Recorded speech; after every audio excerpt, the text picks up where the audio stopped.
Bro Pawan Kalyan జంజం వేసుకున్నాడు, అయితే కొంతమంది దాన్ని కూడా ట్రోలింగ్ చేయడం కానీ కొంత మాటలు మాట్లాడడం కానీ జరుగుతుంది, ఎలా అనిపిస్తుంది? ఇప్పుడు ఏంటంటే పవన్ కళ్యాణ్ గారు ఏది చేసినా ట్రెండ్ అయి కూర్చుంటాను భయ్య. ఆయన జస్ట్ అక్కడ స్నానం చేస్తే కూడా పవిత్రమైన స్నానం, ఆయన బాడీని కూడా చాలామంది కుంభమేళాలో చాలామంది బాడీని కూడా హేళన చేయడం జరిగింది. జస్ట్ ఆయన మంత్రి పదవిలో ఉన్నారు కాబట్టి ఫిట్నెస్ గురించి ఎక్కడో ఆలోచించలేదేమో, దాన్ని కూడా చాలామంది నెగిటివ్గా చేస్తున్నారు. ఆ జంజమాల అనేది కూడా అక్కడ పద్ధతి ఏమో అవన్నీ తెలుసుకోకుండా ప్రతిదీ నిద్ర లేచిన నుంచి పవన్ కళ్యాణ్ గారి మీదే ఉంటారు. చాలామంది ట్రోల్ చేయందే పవన్ కళ్యాణ్ గురించి మాట్లాడిందే ఎవరిదైనా ఛానల్స్ నడవో రేటింగ్స్ రావో తెలియదు, కానీ ప్రతి ఒక్కరు ఆయన ఏం చేసినా ట్రెండ్ అయి కూర్చుంటుందని నా అభిప్రాయం. అంటే చాలా మంది కూడా ఇప్పుడు పవన్ కళ్యాణ్ బాడీ షేమింగ్ చేయడంపై మీరు ఎట్లా అనుకుంటున్నారు? అది చాలా తప్పు. ఎందుకంటే ఆయన ఒక ఎవరిదైనా మనిషి కదా. అవును, డిప్యూటీ సీఎం హోదాలో ఉన్నారు. దాన్ని బట్టి ఆయనకి ఏదైనా కొంచెం సపోర్ట్ ఇస్తే బాగుంటుందని నా అభిప్రాయం.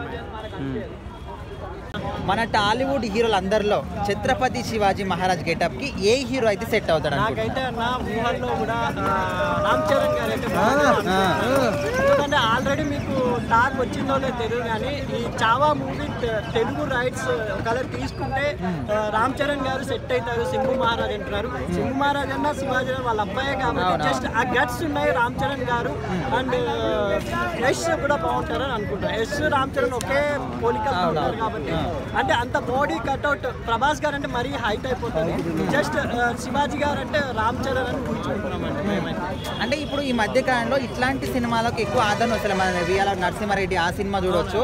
ఇట్లాంటి మరి మన తెలుగులో చేస్తే ఆదరిస్తారు అనుకోవచ్చు ప్రేక్షకులు. అదే ఇప్పుడు చావా గురించి చాలా మంది మాట్లాడుతున్నారు, కానీ తెలుగులో 3 బ్లాక్ బస్టర్ మంచి హిస్టారికల్ మూవీస్ వచ్చాయి.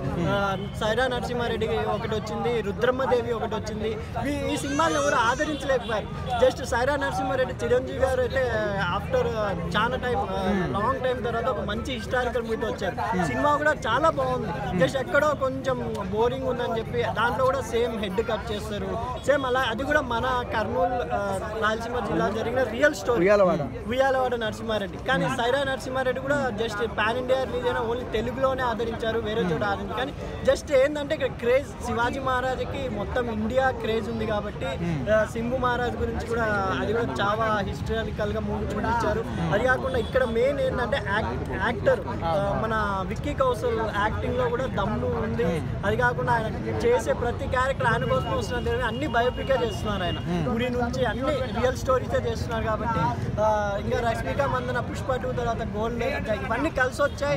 ఏఆర్ రెహమాన్ మ్యూజిక్ అన్నీ కలిసి వచ్చాయి కూడా సినిమాని బ్యాక్గ్రౌండ్ మ్యూజిక్తో సహా లేపి చిన్నపిల్ల మెయిన్ ఏంటంటే మీరు ఆఫ్టర్ గేమ్ చేంజర్ తర్వాత చాలా మంది చిన్నపిల్లలకు కూడా చూపిస్తున్నారు సింహు మహారాజు స్టోరీ. కాబట్టి హిస్టారికల్ని ఇప్పుడు ఆదరిస్తే దీన్ని బట్టి తెలుగులో కూడా ఇంకా చాలా హిస్టారికల్ మూవీస్ రావచ్చు అని నా అభిప్రాయం.